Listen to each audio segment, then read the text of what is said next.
For 3 straight days, relentless September rain had battered the forests outside Forks, Washington, turning narrow trails into rivers of mud and quiet mountain creeks into dangerous gray torrents.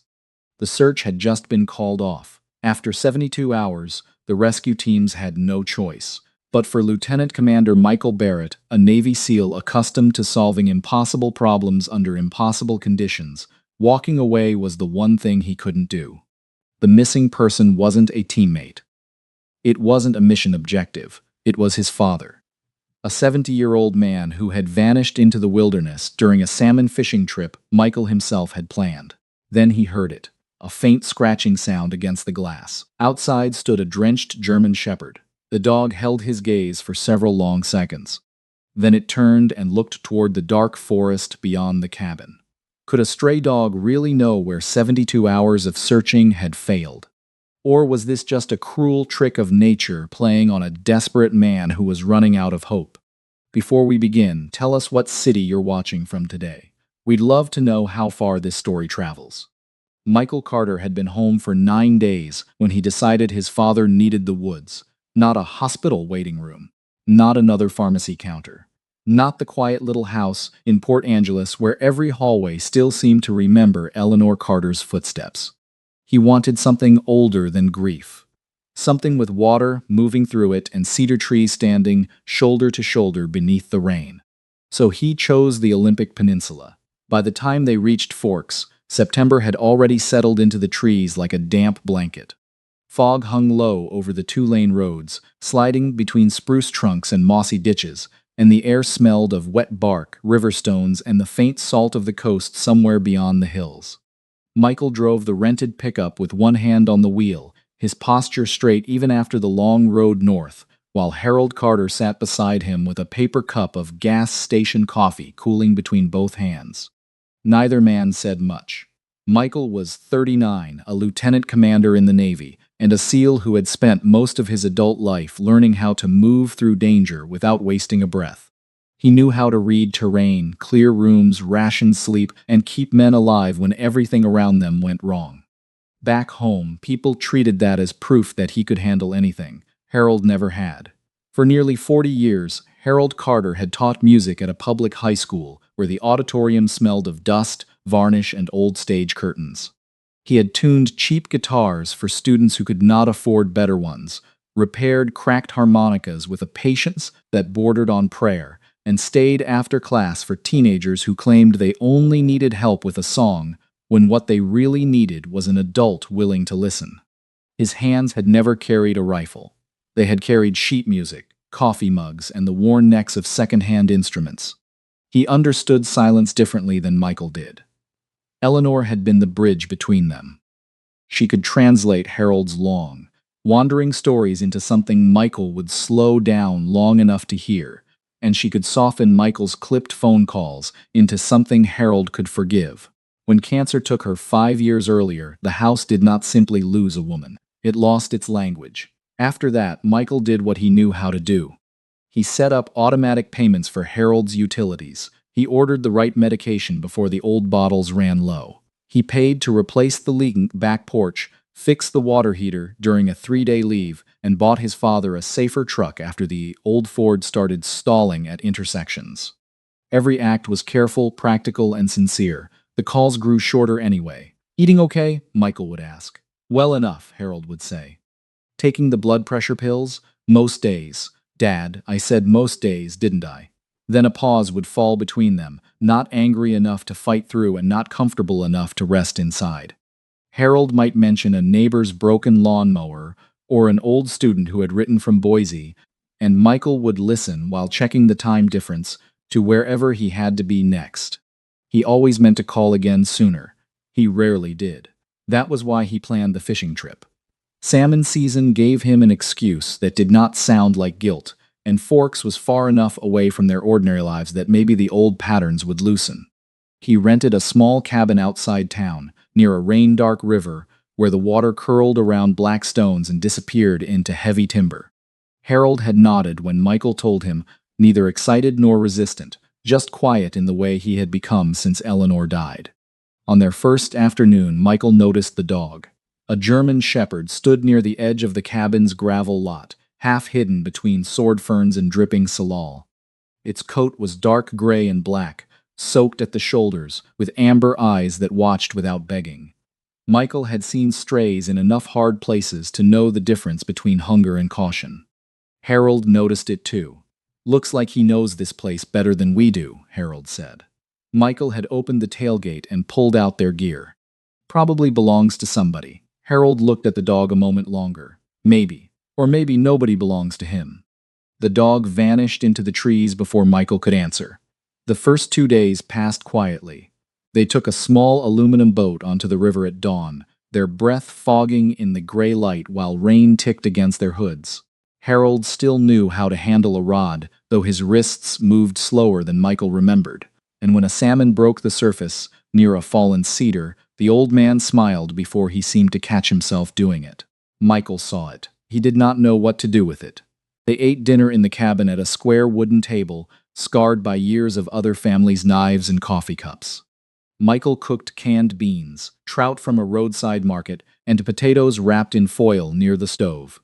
Harold thanked him, asked about his team without asking anything too sharp, and once began a story about Eleanor singing badly in the car on their first trip through the peninsula. Then he stopped. Michael waited for him to continue, but Harold only stirred his coffee and looked toward the window where rain slid down the glass in crooked lines. Outside, the forest kept breathing. On the third morning, Michael woke before 6 and found the cabin colder than it should have been. Harold's bed was empty. His rain jacket was gone from the peg by the door, and so were his boots. At first, Michael did not panic. His father had always been an early riser, and the river was close enough that an old man could walk there without making a production of it. Michael made coffee, checked his phone, and waited. By 7:30, he was standing on the porch. By 8, he had found Harold's fresh boot marks near the muddy service road behind the cabin. The tracks angled away from the river, toward the thicker timber. Michael followed them until the rain softened the edges, then swallowed them completely. By noon, search and rescue had been called. The next 72 hours blurred into wet maps, radio static, headlamps, shouted names, and boot prints filling with water almost as quickly as they appeared. Michael moved with the crews, then ahead of them, then back again when the terrain grew unstable. He used every skill he had, every discipline carved into him by years of training, but the Olympic forest did not care what he had survived overseas. It kept Harold. On the third evening, the rain worsened. Creeks rose fast. Slopes began to give way in brown sheets, and the county team leader finally delivered the words Michael had been refusing to hear. They had to suspend the search until morning. Michael returned to the cabin with mud on his boots and his father's name still raw in his throat. Harold's coffee cup sat in the sink. His spare flannel hung over the back of a chair. The fishing rods leaned in the corner like the trip was still waiting to become what Michael had promised himself it would be. He stood there for a long time. Then came a faint scratching sound against the glass. Michael turned. Outside the window, drenched in September rain, stood the same German shepherd from the first day. The dog held his gaze. Then it turned toward the dark forest beyond the cabin. Before we follow Michael deeper into the storm, please take a moment to like the video and subscribe to the channel. Thank you. The German shepherd stood motionless beneath the yellow glow spilling from the cabin window. Rain streamed off its coat in steady sheets, dripping from its muzzle onto the muddy ground below. Michael stared at it through the glass. The dog stared back. For a few seconds, neither moved. Then the animal turned toward the forest. It took several slow steps before looking back again, waiting. Michael had spent 3 days chasing possibilities. Most of them had led nowhere. Search grids, broken branches, footprints that dissolved into mud. Faint reports from hikers who thought they had seen an older man near a river crossing. Every trail had vanished. This one felt different. Maybe because it was the only one left. He grabbed his rain jacket, flashlight, and radio before stepping into the storm. Cold water immediately soaked through the cuffs of his sleeves. The dog moved ahead without rushing, weaving between dripping ferns and towering cedar trunks. Every few minutes it paused and glanced over its shoulder, as if checking on him. The forest felt different at night. The rescue teams were gone. The radio chatter had disappeared. No distant voices echoed through the trees anymore. There was only the steady hiss of rainfall, the crunch of wet gravel beneath Michael's boots, and the occasional rush of swollen water somewhere beyond the darkness. The deeper they went, the more isolated everything became. A fallen cedar blocked part of the trail. The dog slipped around it effortlessly while Michael climbed over the slick trunk and dropped back onto the muddy ground below.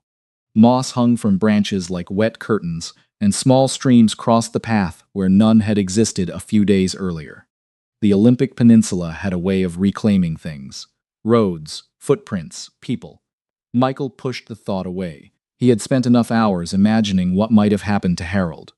The dog stopped again near a narrow creek swollen by rain. For a moment Michael remembered the first afternoon outside the cabin. The same dog had stood near the tree line watching him unload fishing gear. Harold had noticed it first. Looks like he knows this place better than we do. At the time, Michael hadn't thought much about it. Now the memory returned with surprising clarity. The dog crossed the creek. Michael followed. The journey continued for more than an hour. His legs ached from 3 days of searching. Sleep deprivation settled heavily behind his eyes. Several times he questioned what he was doing. Following a stray dog through a storm wasn't exactly standard search and rescue procedure. But neither was sitting in a cabin waiting for daylight. Eventually, the trees began to thin. The dog climbed a small ridge and stopped. Michael stepped beside it. Below them stood the remains of an abandoned logging transfer station. Several weathered structures leaned at odd angles beneath the rain. Rusted metal tracks disappeared into overgrown brush. Broken windows reflected flashes of lightning from distant clouds. Nothing moved. The place looked forgotten. Yet something about it felt oddly preserved, as if people still passed through from time to time. Michael descended carefully. The dog followed. Water dripped from the roof of a collapsing shed. Wind rattled loose sheet metal somewhere in the darkness. He moved slowly through the area, sweeping his flashlight across old equipment and piles of rotting lumber. Then he saw it. Something small lying beside a support beam. Michael bent down, his breath caught. A harmonica. The metal surface was scratched and worn from decades of use. He turned it over. There, barely visible beneath years of wear, were the words he knew by heart. Eleanor and Harold Summer, 1978. For a moment, the rain disappeared. Michael remembered hearing that harmonica as a child while his father sat on the back porch during summer evenings. He remembered Eleanor laughing whenever Harold missed a note and insisted the instrument was out of tune. Harold had carried it everywhere, everywhere. His grip tightened around the metal. His father had been here. The harmonica didn't tell him when or why, but it was the first real sign in 3 days.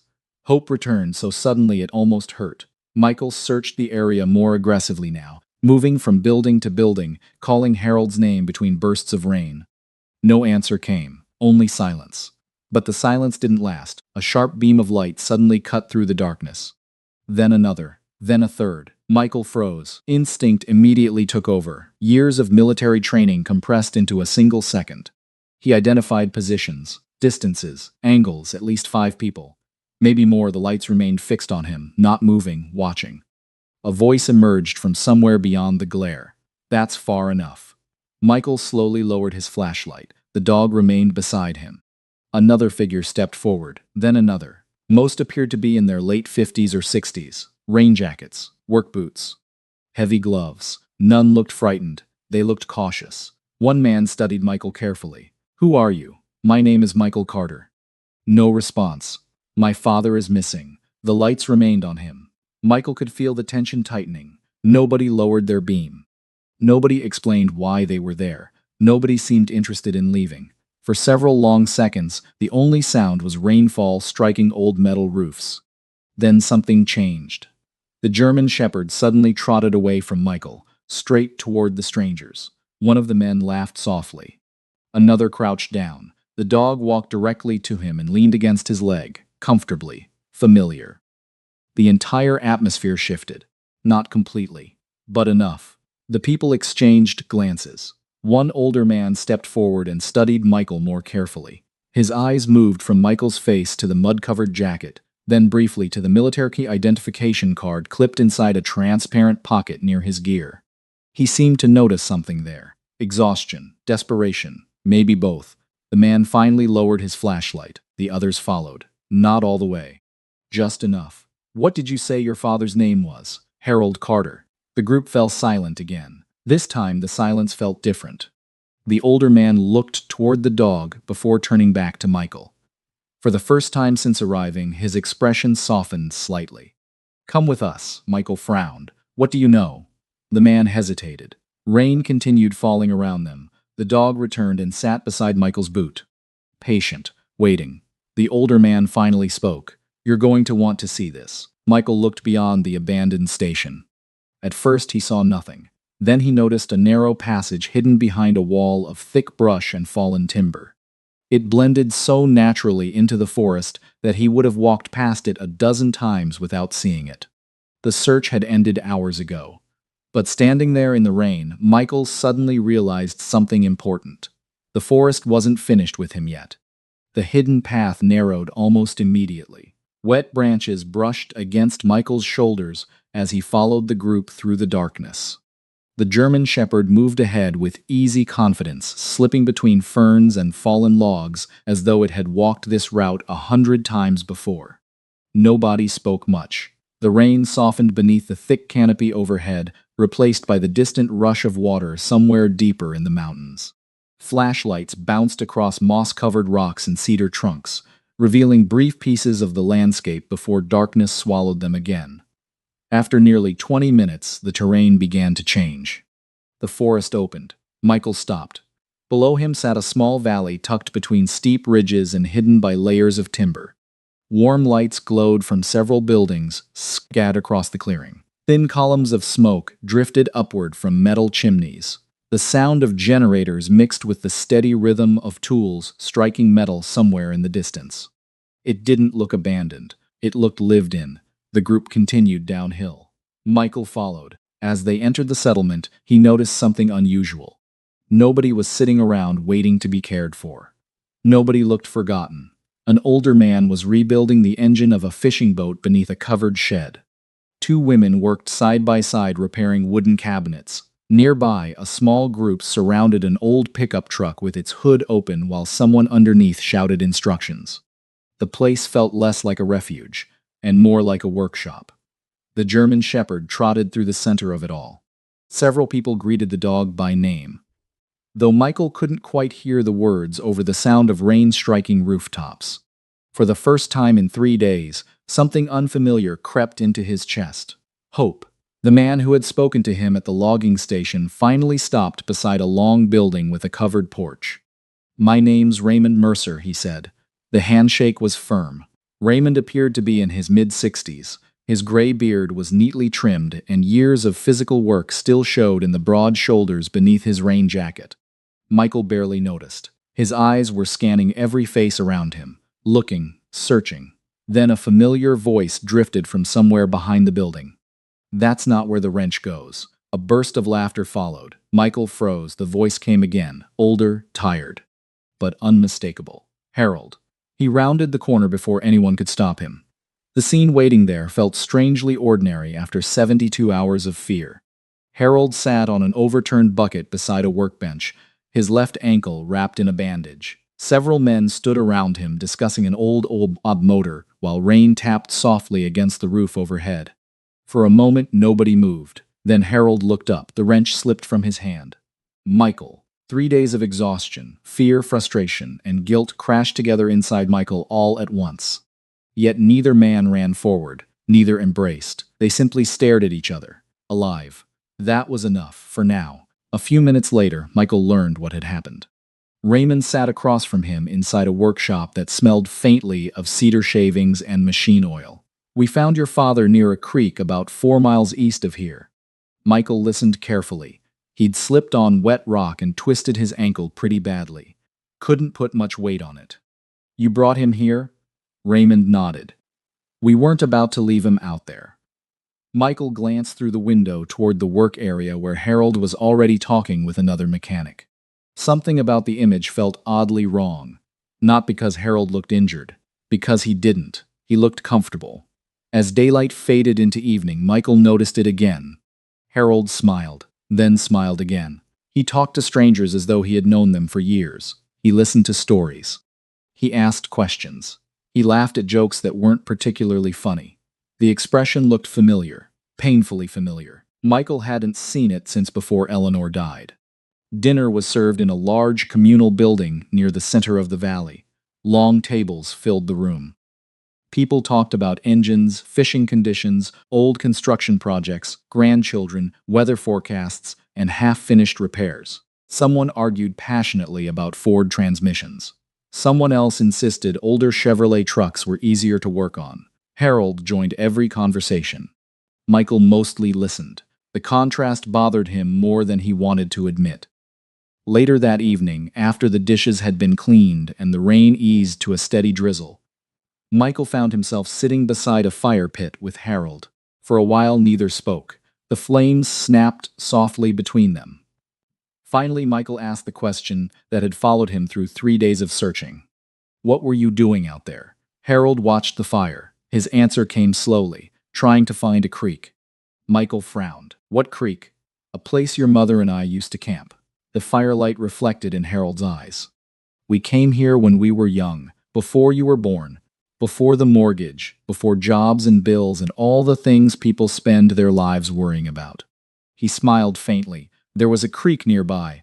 We stayed there for almost a week." Michael waited. "I thought I remembered how to get there." The smile faded, but 40 years changes a forest. The old man stared into the flames. I got turned around. Neither spoke for several moments. The silence carried more weight than any explanation could. Across the clearing, the German Shepherd wandered between buildings. People greeted it casually as it passed. Eventually, Michael nodded toward the dog. "What's its story?" That question earned a laugh from Raymond, who had just joined them with a coffee mug in hand. "Wish I knew." He settled onto a nearby chair. "Showed up around here about a year ago. No owner?" Raymond shook his head. "None we've ever found." The older man watched the dog cross the clearing, started leaving food out for him. After a while, he decided we were acceptable company. Harold smiled. "Sounds familiar." Several people laughed. Raymond pointed toward the dog. "He doesn't belong to anyone." The German Shepherd stopped near the fire and lowered itself onto the ground. "But he somehow knows everybody." Michael watched the animal quietly. Then a memory surfaced. The cabin, the first afternoon, the edge of the parking area. Harold staring toward the tree line. "Looks like he knows this place better than we do." The realization settled into place almost immediately. The dog had seen them arrive. The dog knew the cabin. The dog knew this valley. And somehow, when Michael had been sitting alone with nothing left to search, it had known exactly where to find him. For the first time, the entire chain of events made sense. The fire burned lower. Conversations gradually faded across the settlement as people drifted toward their cabins and workshops. Michael finally looked at his father. "We should head back to Forks tomorrow." The words sounded reasonable, expected, normal. Harold didn't answer right away. The old man stared into the dying fire for several long seconds. Then he looked out across the valley where lights still glowed from workshops and garages scattered among the trees. His expression changed, only slightly, but Michael noticed, and suddenly he wasn't as certain about tomorrow as he had been a moment earlier. The next morning arrived beneath a blanket of low clouds and steady rain. Water dripped from the roofs of the workshops and collected in shallow puddles across the valley. Somewhere nearby, a generator hummed to life. A few people were already moving between buildings with coffee mugs in hand, while others rolled open garage doors to begin another day of work. For the first time in 3 days, Michael woke knowing exactly where his father was. It should have brought him peace. Instead, it left him restless. After breakfast, he found Harold standing beside an old Ford F-100 with its hood raised. The truck looked as if it had spent decades collecting stories and rust in equal measure. Raymond was underneath the engine bay, arguing with someone about a stubborn fuel line while Harold leaned against the fender holding a wrench. He looked comfortable. Too comfortable. Michael waited until they were alone. "We should leave this afternoon," he said. Harold lowered the wrench. The silence that followed felt strangely familiar. Rain tapped softly against the metal roof overhead. Finally, Harold shook his head. "I don't think so." Michael blinked. "What do you mean you don't think so?" "I mean I'm not ready yet." The answer landed harder than Michael expected. 3 days. 3 days of searching swollen rivers, unstable slopes, and endless forest. 3 days imagining every possible outcome. 3 days preparing himself for a phone call nobody ever wanted to receive. And now his father was telling him he wasn't ready to leave. The conversation ended there, at least for the moment. But the frustration remained. Over the next 2 days, Michael watched Harold settle deeper into the rhythm of the valley. He helped repair an old fishing boat. He spent hours discussing harmonicas with a retired carpenter from Spokane. He laughed during dinner. He stayed up late beside the fire with people he had known for less than a week. The more Michael watched, the less he understood. These were strangers, weren't they? One afternoon he found Harold helping sand a wooden cabinet outside one of the workshops. The old man looked up and smiled. The expression irritated him, not because it was wrong, because it had become rare. And somehow it had returned here. A place Michael had never even known existed. By the third evening, he could no longer keep the thoughts to himself. The argument began quietly. Most arguments do. They were sitting beside the creek that ran through the valley. Rain clouds had finally broken apart, leaving patches of pale evening light filtering through the trees. Michael skipped a small stone across the water. "You know people are worried about you," Harold nodded. "I know. I spent 3 days looking for you." Another nod. "I know that too." Michael exhaled sharply. "Then why are we even having this conversation?" Harold didn't answer immediately. The creek continued moving around smooth rocks and fallen branches. Michael felt the frustration building. "I've been taking care of you for years." The words came faster now. "I paid for the roof." Silence. "I paid for the medications." Silence. "I fixed the plumbing, the truck, the water heater." Still silence. Michael stared at the water. "I've done everything I could." For a long moment, Harold simply sat there. He wasn't angry. He wasn't defensive. That somehow made it worse. Finally, he turned toward his son. "You always made sure I had what I needed." Michael waited. Harold looked down at his hands, then back toward the creek. "At least that's what you thought." The words hung between them. Neither moved, neither spoke. Then Harold finally looked directly at him. "You always worried I'd die alone." His voice was calm, almost gentle. "But you never asked me how I was living." The creek continued flowing. A bird called somewhere high in the trees. Michael couldn't think of a single thing to say. That sentence followed him all the way back to the cabin. It followed him through dinner. It followed him long after darkness settled over the forest. By midnight he was still awake. The cabin felt different now. Smaller. Quieter. The rain had returned, tapping softly against the windows while shadows shifted across the wooden walls. Michael began gathering some of Harold's belongings, mostly to keep his hands occupied. That was when he found the notebook. The cover was worn and slightly bent from years of use. He almost set it aside, then he opened it. The first entries were ordinary. A guitar repaired for a neighbor, a grocery list, a reminder to change furnace filters before winter. Michael turned another page, and another. Gradually the notebook changed. Not dramatically, just enough. A short note about the first snowfall of the year. A memory about Eleanor singing off-key during a road trip. A paragraph about sitting in the garage one evening and hearing rain on the roof. Then came entries about him. Not many, just scattered pieces. Michael called today. 4 minutes. Sounded tired. Several pages later, he remembered my birthday. And another. Miss hearing him laugh. Michael stopped reading, then continued. One page contained only 3 short sentences. Michael sent money for the medication. I know he takes care of me the best way he knows how. Sometimes I miss my son more than I miss the money.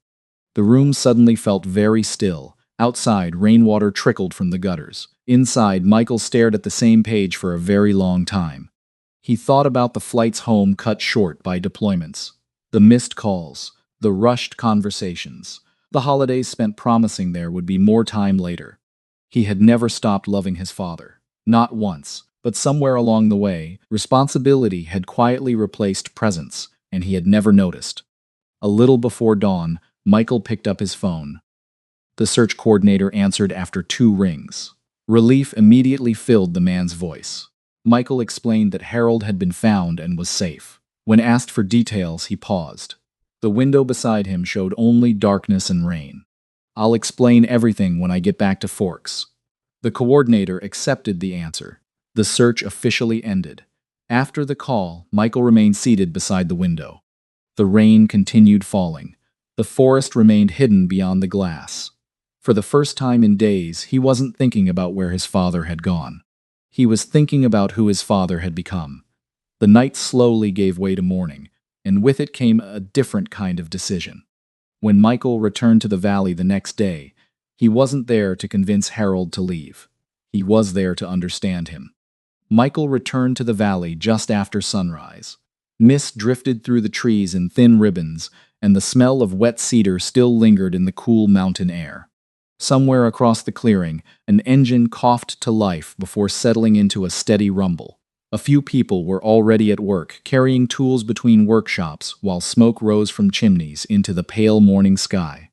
Nothing looked different, but Michael was. The first person he saw was Harold. His father stood beside the old Ford F-100, one hand resting on the truck's faded fender while Raymond pointed at something inside the engine bay. The German Shepherd lay nearby with its head resting on its paws, watching the world with quiet patience. Harold looked up. Their eyes met. Neither mentioned the argument. Neither mentioned the notebook. For once, neither needed to. Michael walked over, picked up a wrench from the workbench, and asked the simplest question he could think of. "What are we working on?" Harold smiled, a real one, the kind Michael remembered from years ago. That morning they rebuilt part of the truck's fuel system. The next day they worked on a fishing boat. The day after that, they repaired a cracked section of decking near one of the sheds. The work itself wasn't important. The conversations were. Some happened while tightening bolts. Some happened while carrying lumber. Some happened during long stretches when neither man looked directly at the other. For years, Michael had approached every problem like a mission. Identify it, fix it, move on. His father wasn't a mission. That realization changed everything. One afternoon, they sat on overturned buckets inside a workshop while rain tapped against the roof overhead. Harold was cleaning rust from an old harmonica. Michael was rebuilding a carburetor. For several minutes, neither spoke. Then Harold asked a question he had never asked before. "Do you still have nightmares?" Michael looked up. The question caught him off guard. "Sometimes." Harold nodded. That was all. No pressure, no follow-up, no attempt to fix anything. Just understanding. Later that evening, Michael found himself telling stories he had never shared before. About long deployments, about teammates he still thought about returning home and feeling like a visitor in his own life. Harold listened, the same way he used to listen to students, patiently, without interruption. The valley slowly revealed itself over those days. Not as a hiding place, not as an escape, but as a community. People arrived carrying different losses: retirement, divorce, widowhood, illness, children who had moved away. What they found there wasn't isolation, it was purpose.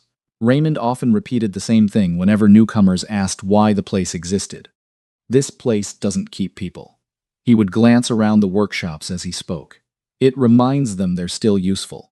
The words stayed with Michael. So did the people.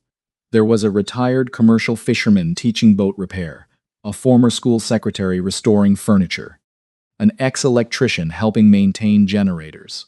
Nobody acted like their best years were behind them, and for the first time Michael understood why Harold had looked so alive when he arrived.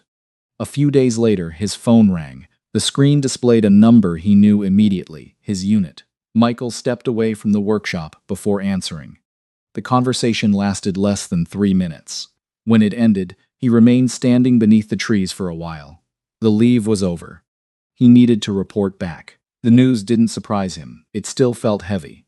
That evening, he sat alone beside the fire pit after dinner. The flames shifted lazily in the darkness while conversations drifted from nearby cabins. Across the clearing, someone played an old country song on a guitar that had probably seen better decades. The German Shepherd wandered over and settled beside him. Neither seemed interested in moving. A few minutes later, Harold appeared carrying 2 mugs of coffee. He handed one to Michael and sat down. For a while they watched the fire. The silence felt different now. Comfortable, the kind that doesn't need filling. Finally, Harold spoke. "I've been thinking." Michael waited. "I want to go home." The answer surprised him. He looked over. Harold stared into the flames. "You do?" His father nodded. Michael said nothing. Harold smiled faintly. This place helped me remember something. The fire cracked softly. I thought what I missed was your mother. His voice remained steady, but that wasn't all of it. Michael listened. I missed having a reason to get up and do things that mattered. The old man glanced around the valley, and I missed my son. Neither spoke for a while. The flames continued dancing between them. Then Harold chuckled softly. You know, for a Navy SEAL, you can be pretty stubborn. Michael laughed, for the first time in days. Maybe longer. The next morning arrived bright and clear. The storm system had finally moved on. People gathered near the truck as Michael loaded supplies into the bed. Handshakes were exchanged. Promises were made. Several projects remained unfinished, and everyone seemed determined to remind Harold of that fact. The German Shepherd watched from nearby, quiet, patient. When everything was ready, Michael climbed into the driver's seat. Harold opened the passenger door. Before either could say a word, the dog trotted past them and jumped into the truck bed. The entire group burst into laughter. Raymond shook his head. Well, he said, looks like he picked his family. The dog settled down immediately, as if the decision had been obvious all along. The drive back to Forks felt different from the drive there. Neither man spent much time looking out the window. They talked about Eleanor, about music, about fishing, about nothing important at all, and somehow that made it important. A few weeks later, Michael was back in uniform. The pace of military life returned quickly. Training schedules, briefings, flights, long days, but some things had changed. Every Sunday evening, his phone rang. Sometimes Harold called first, sometimes Michael did. The conversations lasted longer now. Not because either man planned them, because neither seemed in a hurry to leave. Harold talked about the vegetable garden behind the house, about a guitar he was restoring, about the German Shepherd digging holes in places no dog should ever dig holes. Michael talked about training exercises, about friends, about ordinary frustrations and ordinary victories. Life didn't become perfect. Distance still existed.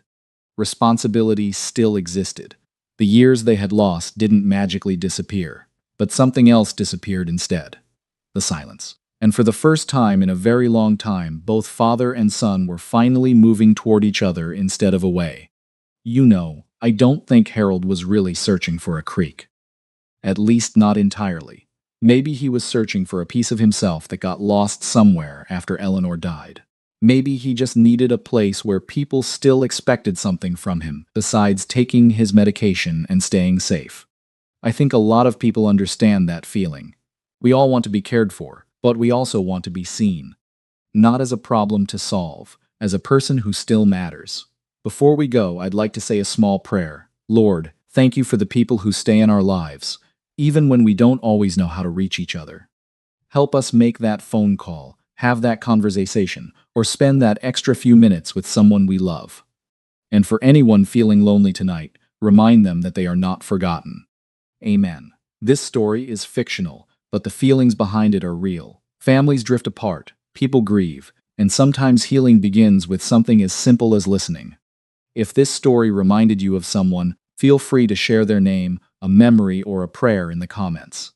And if you enjoy stories about family, faith, and second chances, we'd love to have you subscribe.